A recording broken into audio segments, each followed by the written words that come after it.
اور یہ اثر تھا محمد رسول اللہ صلی اللہ علیہ وسلم کی تعلیم کا۔ غور کرو، سعید ابن جبیر کو حجاج ابن یوسف کی پولیس ڈھونڈ رہی ہے۔ حجاج ابن یوسف بڑا ظالم بادشاہ گزرا ہے، حکمراں گزرا ہے، اس نے بڑے بڑے صحابہ کو قتل کروا دیا اور ذرا بھی نہیں ہچکچایا۔ وہی سعید ابن جبیر کے پیچھے پڑ گیا۔ سعید ابن جبیر بھاگے پھر رہے ہیں، رات میں نکلتے ہیں، چھپ چھپا کر گزر رہے ہیں، شہر پار کرنا چاہتے ہیں، ملک سے نکلنا چاہتے ہیں، کیونکہ حجاج ابن یوسف نے اعلان کر دیا سعید ابن جبیر کو کہیں سے بھی پکڑ کے لاؤ، ڈھونڈ کے لاؤ، زندہ ان کو پکڑ کے لاؤ، ہم ان کو اپنی آنکھوں کے سامنے قتل ہوتے ہوئے دیکھنا چاہتے ہیں۔ حجاج کی پولیس کو انعام دے دیا گیا، اعلان کر دیا گیا جو سعید ابن جبیر کو پکڑ کے لائے گا اس کو اتنا انعام دیا جائے گا۔ پولیس ہاتھ دھو کر سعید ابن جبیر کے پیچھے پڑ گئی، لیکن سعید ابن جبیر کو پکڑ نہ پائی۔ ایک دن ایسا تھا کہ سعید ابن جبیر رات کے اندھیرے میں ایک جھونپڑی میں گھس گئے اور ایک مسلمان نے ان کو اپنے گھر میں پناہ دے دی اور کہا کل شام تک یہیں سو جاؤ اور رات میں پھر یہاں سے نکل جانا۔ لیکن اسی رات ایک دوسرے مسلمان نے سعید ابن جبیر کو اس جھونپڑی میں جاتے ہوئے دیکھ لیا اور اس دیکھنے والے مسلمان نے حجاج ابن یوسف کی پولیس کو خبر کر دی کہ سعید ابن جبیر فلاں آدمی کے گھر میں چھپے ہوئے ہیں۔ ہمیشہ یاد رکھنا، جاسوسی اپنے ہی لوگ کرتے ہیں، دوسروں سے امیدیں کم ہیں۔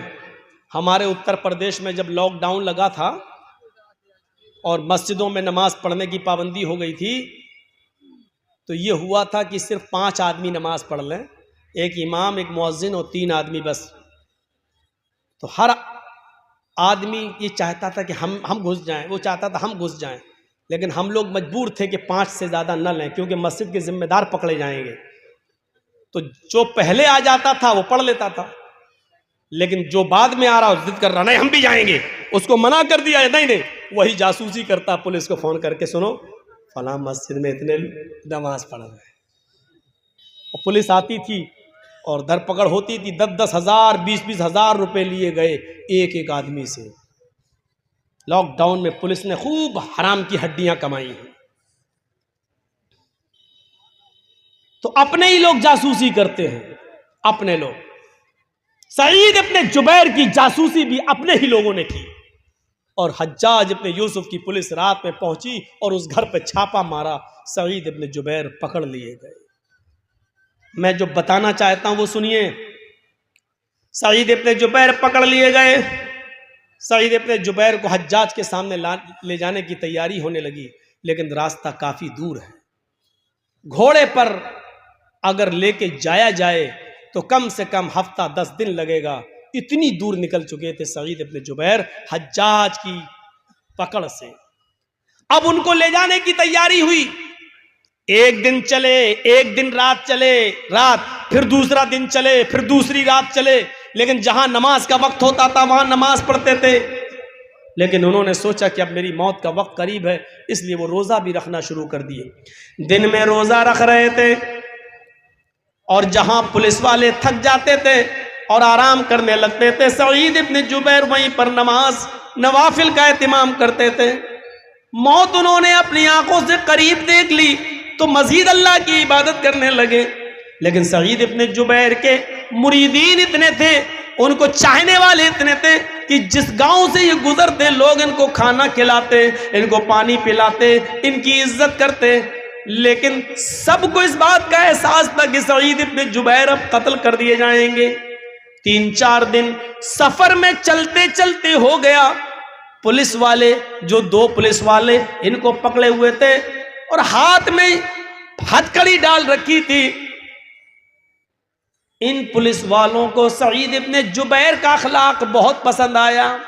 رات میں نماز پڑھنا، دن میں روزہ رکھنا اور اچھی طریقے سے بات چیت کرنا اور بولنا، تو ان دونوں پولیس والوں کے دل میں رحم آ گیا۔ انہوں نے کہا اے سعید، میں نہیں چاہتا کہ تم جیسے نیک انسان کو حجاج ابن یوسف کے پاس پہنچایا جائے اور وہ تمہیں اپنے جلادوں سے قتل کرا دے۔ سعید تمہارے بچے ہیں، تمہاری بیوی ہے، تمہارے بچے ہیں، تمہیں بھی اپنے بیوی بچوں کی یاد آئے گی۔ ہاں اے سعید، میں نہیں چاہتا کہ تمہارے قتل کا گناہ ہم اپنے سر پر لا دیں۔ ایسا کرو، حجاج کو ابھی معلوم نہیں ہے کہ ہم نے تمہیں گرفتار کر لیا ہے، ہم تمہیں رات میں چھوڑ دیتے ہیں، تم رات کا فائدہ اٹھا کر چپکے سے نکل جاؤ۔ یاد رکھنا، ملک کو کراس کرنا تھوڑا مشکل ہے، رات ہی رات میں تمہیں نکلنا ہوگا اور کچھ دن کے بعد تم نکل جاؤ گے۔ اے سعید اپنا خیال رکھنا، ہم تمہیں چھوڑ رہے ہیں۔ سعید ابن جبیر نے کہا پولیس والوں سے، تم نے بہت اچھا کیا کہ میری بیوی اور میرے بچوں کی خاطر تم نے مجھے چھوڑ دیا، اللہ تم پر رحم فرمائے جس طرح تم نے میرے اوپر رحم کیا ہے۔ سعید ابن جبیر نے 2 رکعت اللہ کے لیے شکرانے کی نماز پڑھی اور وہیں سے وہ چل دیتے ہیں، نکل جاتے ہیں۔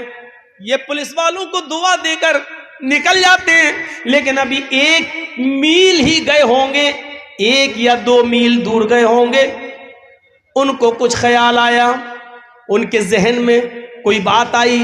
سعید ابن جبیر وہیں سے پلٹتے ہیں اور جلدی سے بھاگتے ہوئے دوڑتے ہوئے ان دونوں پولیس والوں کے پاس دوبارہ آ جاتے ہیں اور کہتے ہیں، اے میرے مسلم پولیس والو، اے میرے مسلمان بھائیو، اے حجاج کے پولیس والو، تم نے مجھے چھوڑا، تم نے اپنا حق ادا کر دیا، لیکن میں واپس تمہارے پاس آ گیا ہوں، مجھے اچھا نہیں لگ رہا ہے کہ میں واپس جاؤں۔ جب تم دونوں نے مجھے گرفتار کر ہی لیا ہے تو مجھے حجاج کے پاس لے کر چلو۔ وہ دونوں پولیس والے کہنے لگے، سعید تمہارا دماغ خراب ہے، تمہیں معلوم ہے کہ اس کا انجام کیا ہوگا، وہ تمہیں قتل کر دے گا۔ سعید ابن جبیر کہتے ہیں، ہاں مجھے معلوم ہے کہ اس کے سامنے گئے اور میرا انجام میرا قتل ہے، لیکن مجھے پھر بھی جانا ہے۔ کہا ایسا کیوں؟ ہم تو تمہیں چھوڑ رہے ہیں، پھر کیا بات ہے کہ تم بھاگنے کے لیے تیار نہیں ہو؟ سعید ابن جبیر نے کہا، اے پولیس والو، جس مسلمان جاسوس نے میری جاسوسی کی ہے، جس مسلمان جاسوس نے میری جاسوسی کی ہے اور تمہیں بتایا ہے کہ سعید فلاں گھر میں گھسے ہیں، اس جاسوس کو یہ بھی معلوم ہوگا کہ تم دونوں نے مجھے گرفتار کر لیا ہے، کیونکہ جاسوس ایک ایک چیز کی نظر رکھے ہوئے ہے۔ جب تم دونوں نے مجھے گرفتار کر لیا ہے تو اس کی خبر اس جاسوس کو ضرور ہوگی۔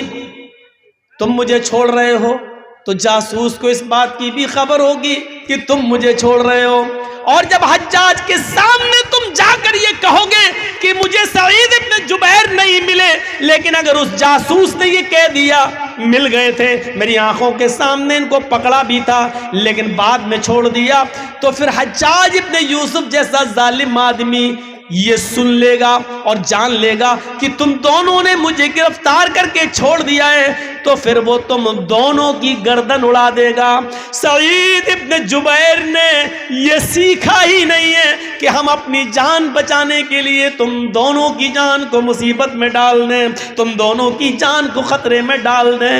نہ ہمارا نبی اس بات کی اجازت دیتا ہے، نہ ہمارا قرآن اس بات کی اجازت دیتا ہے، نہ ہمارا اسلام اس بات کی اجازت دیتا ہے۔ آئے پولیس والو، ہم تو بچ جائیں گے، لیکن ہمارے بارے میں جب پتا چلے گا کہ تم دونوں نے ہمیں چھوڑ دیا تو پھر حجاج تم دونوں کو قتل کر ڈالے گا۔ سعید ابن جبیر پھر نہیں مانے اور ان دونوں پولیس والوں نے مجبور ہو کر سعید ابن جبیر کو حجاج کے سامنے پیش کر دیا، اور حجاج نے ان کے ہاتھ پیچھے سے بندھوا کر خونی چمڑا بچھا کر جلاد کے ہاتھ میں تلوار دے کر کہا کہ میری آنکھوں کے سامنے سعید کو قتل کر دو، اور سعید کی گردن نیچے ہوتی ہے اور حجاج ابن یوسف کے جلاد نے ایک زوردار تلوار مار کر سعید ابن جبیر کو قتل کر دیا۔ پورے واقعے سے کیا ملا ہے پورا واقعہ بتانے کا مقصد یہ تھا کہ سعید ابن جبیر نے اپنی گردن پہ تلوار چلانا گوارا کر لیا، لیکن ان دو مسلمان پولیس والوں کی جان کو خطرے میں ڈالنا گوارا نہیں کیا۔ یہ اسلام کی تعلیم تھی۔ وہ اپنے لیے جو پسند نہیں کرتے تھے ان پولیس والوں کے لیے بھی انہوں نے پسند نہیں کیا۔ وہ نہیں چاہتے تھے کہ میں بچوں تو یہ دونوں کی جان چلی جائے۔ یہ طلب اسلام نے ہمیں دی ہے، اور یہ تعلیم اسلام نے ہمیں دی ہے۔ ایمانداری کے ساتھ دل پر ہاتھ رکھ کر آپ بتائیے، کیا یہ طلب، کیا یہ جذبہ ہے ہمارے اندر؟ کیا ہم ایک مسلمان دوسرے مسلمان کے لیے یہ ہم سوچتے ہیں؟ اسلام کی تعلیم تو یہی تھی۔ اسلام کی تعلیم تو رحم و کرم کی تعلیم ہے۔ ہاں، RSS کے گنڈوں کہتے رہو جو تمہیں کہنا ہے، بی جے پی کے کرمنل لوگوں کہو تمہیں جو کچھ کہنا ہے، اگر تم اپنی زبان میں آزاد ہو تو میں بھی اپنی زبان میں آزاد ہوں۔ تم کتنا بھی دہشت گردی کا الزام لگاؤ ہمارے اوپر، ہم آج بھی کہتے ہیں اور یقین کے ساتھ کہتے ہیں کہ